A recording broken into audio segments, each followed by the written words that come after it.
Selamat malam netizen dimanapun kita berada, salam inspirasi bagi kita semua ya. Banyak yang kemudian sekarang ini menuntut ya kepada Presiden Prabowo dan mendesak Presiden Prabowo untuk bagaimana perampasan aset ini segera disahkan. Wah, ini ngeri-ngeri sedap ya. Artinya tuntutan-tuntutan mahasiswa itu mungkin mulai didengarkan, baik itu di DPR bahkan presiden pun ya mengatakan tuntutan itu sebagian masuk akal dan sebagian perlu dirundingkan. Nah, perampasan aset ini kalau menurut saya pribadi ini langkah yang bagus begitu kan, ya. Untuk kemudian siapapun yang menjadi korupsi begitu kan ya, yang melakukan korupsi ini harus benar-benar dirampas begitu kan ya. Tentu banyak pertimbangan yang muncul begitu. Apakah perampasan aset ini hanya dibahas dari obrolan dari warkop ke warkop begitu kan ya, dari rumah ke rumah?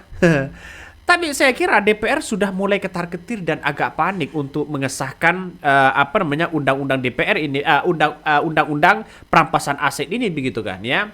Makanya jalan satu-satunya kalau Prabowo berani begitu kan, buat perpu aja. Ya kalau buat perpu begitu soal perampasan aset, tinggal buat perpu aja dari presiden, langsung kemudian ya disampaikan kepada DPR, pasti DPR akan menyetujui ini semua begitu. Dan bahkan karena kita lihat saja bahwa perampasan aset ini kalau di DPR kan ini kan orang-orang Prabowo semua, artinya sudah mendukung sepenuhnya kepada Prabowo. Tapi mungkin ya kita lihat saja perampasan aset ini nampaknya banyak yang melihat bahwa bagaimana prosedurnya yang ada begitu. Apakah hanya korupsi 1 miliar langsung kemudian rata begitu asetnya dirampas dan sebagainya begitu kan ya. Ini jelas bahwa menandakan bahwa kalau Prabowo benar-benar begitu kan ya, salah satunya ya biar negara kita ini maju, salah satunya adalah hukum mati koruptor dan sahkan RUU perampasan aset. Selesai sudah.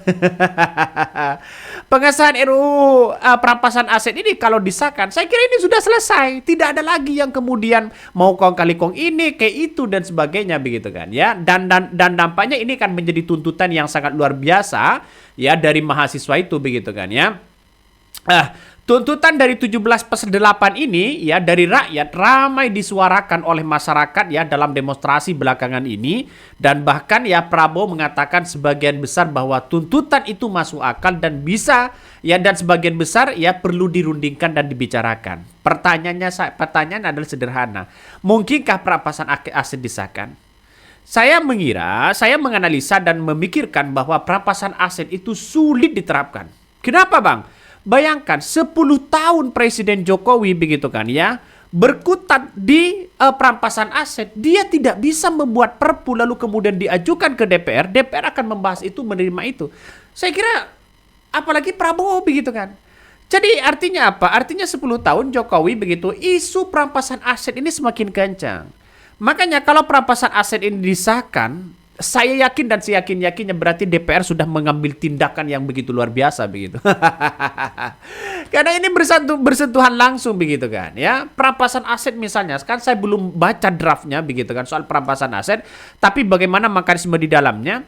Apakah orang-orang yang kemudian punya harta banyak mencalonkan DPR, mencalonkan apa begitu kan, lalu kemudian korupsi begitu, apakah semuanya akan dirampas asetnya? Prabowo sudah mengatakan begitu, kasihan anak dan cucunya gimana. Itu sebagai seorang presiden. Tapi kalau ingin bangsa dan negara ingin lebih baik, silakan begitu. Seperti video yang kemudian menjadi tuntutan mahasiswa ya dari Dasko seperti ini. Selamat malam kepada rekan-rekan media yang hadir pada hari ini. Pada hari ini kami akan menyampaikan hasil keputusan rapat konsultasi pimpinan DPR dengan pimpinan fraksi-fraksi DPR RI yang dilaksanakan kemarin pada hari Kamis tanggal 4 September 2025. Yang poin pertama, 1. DPR RI menyepakati menghentikan pemberian tunjangan perumahan anggota DPR RI terhitung sejak tanggal 31 Agustus 2025. Yang kedua, DPR RI melakukan moratorium kunjungan kerja ke luar negeri DPR RI terhitung sejak tanggal 1 September 2025 kecuali menghadiri undangan kenegaraan. 3. DPR RI akan memangkas tunjangan dan fasilitas anggota DPR setelah evaluasi meliputi biaya langganan, A. daya listrik, dan B. jasa telepon, kemudian biaya komunikasi intensif, dan biaya tunjangan transportasi. 4. Anggota DPR RI yang telah dinonaktifkan oleh partai politiknya tidak dibayarkan hak keuangannya. 5. Pimpinan DPR menindaklanjuti penonaktifan beberapa anggota DPR RI yang telah dilakukan oleh partai politik melalui mahkamah partai politik masing-masing dengan meminta Mahkamah Kehormatan DPR RI untuk berkoordinasi dengan mahkamah partai politik masing-masing yang telah memulai pemeriksaan terhadap anggota DPR RI dimaksud. 6. DPR RI akan memperkuat transparansi dan partisipasi publik yang bermakna dalam proses legislasi dan kebijakan lainnya. Ditandatangani oleh pimpinan DPR RI, Ibu Puan Maharani, saya Sufmi Dasko Ahmad, Pak Saan Mustafa, dan Pak Cucun Ahmad Samsurijal. Itu yang pertama. Adapun sebagai bentuk transparansi apa yang kemudian sudah dilakukan evaluasi dengan total yang akan diterima oleh anggota DPR berupa komponen-komponen tunjangan serta hal-hal lain, ini kami akan lampirkan dan nanti akan dibagikan kepada awak media. Khusus untuk bagi anggota yang telah diproses nonaktif oleh mahkamah partai masing-masing, tadi sudah disampaikan bahwa pimpinan DPR telah juga menulis surat kepada pimpinan Mahkamah Kehormatan Dewan untuk berkoordinasi dengan mahkamah partai masing-masing anggota untuk ditindaklanjuti sesuai dengan ketentuan. Itulah tadi ya tuntutan dari beberapa demonstrasi yang ada yang kemudian menginginkan perampasan aset ini benar-benar disahkan begitu. Seperti hukuman mati koruptor mungkin bisa dibicarakan atau apa begitu kan ya. Tapi yang jelas dengan adanya wacana perampasan aset ini begitu kan ya, RUU perampasan aset ini begitu Presiden Prabowo sebenarnya sudah mendorong begitu kan ya. Bahkan ini sudah masuk kepada Prolegnas 2025-2006 wacana tersebut ya. Ini akan dibahas lebih lanjut apakah akan menjadi usulan dari DPR atau tidak. Bahkan ini muncul narasi-narasi di berbagai media sosial, saya kira banyak yang mengatakan tidak mungkin. Ada yang mengatakan mungkin, dan ini sebagai bentuk apresiasi dari masyarakat bahwa Prabowo harus begitu kan ya membuat perpu sebagai bentuk jalan tol nanti begitu kan untuk perampasan aset ini segera disahkan. Presiden Prabowo Subianto menyebutkan bahwa ya dari tuntutan 17+8 ini begitu kan ya, ini ada yang masuk akal dan ada yang tidak. Ada yang mengatakan RUU perampasan aset ini bisa saja ditolak. Ini cuma dibicarakan, bukan ditindaklanjuti. Dibicarakan mah omon-omon doang kata netizen ya. Memangnya ada tuntutan yang tidak masuk akal dalam demonstrasi kemarin 17+8. Ada apa? Nah, ini yang menjadi muncul narasi-narasi itu begitu kan. Ya, bahkan di berbagai media sosial dan sebagainya. Padahal tunjangan DPR kan sudah dipotong begitu. Yang dibawa oleh DPR itu sekitar 66 juta. Nggak tahu lagi begitu kan ya. Nggak tahu lagi ini menurut saya pribadi masih kurang sebenarnya. Seharusnya yang dibawa ke rumah itu ya mungkin sekitaran 25 juta lah begitu kan ya. Ini masih kurang sebenarnya begitu.